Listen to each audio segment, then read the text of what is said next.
ஜோதிடத்தில் கிரக ஆதிபத்தியம் என்றால் என்ன?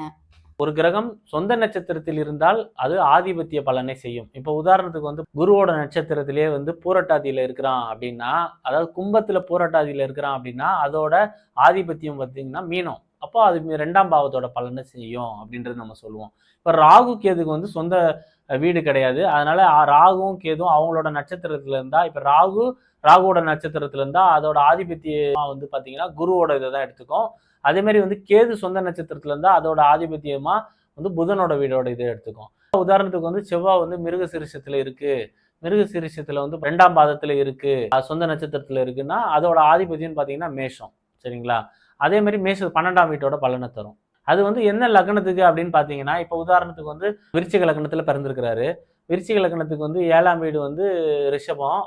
செவ்வாய் சொந்த நட்சத்திரத்துல மிருக சிறுஷத்துல இருக்கு.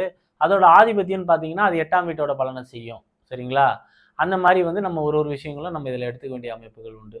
ஸோ ஆதிபத்தியம்ன்றது ஒரு கிரகம் தான் சொந்த நட்சத்திரத்தில் இருந்தால் அதோட ஆதிபத்திய பலனையும் சேர்த்து செய்யும், இருந்த இடத்தின் பலனையும் சேர்த்து தான் வழங்குன்றது நம்ம இந்த இடத்துல தெரிவிச்சுக்கிறேன்.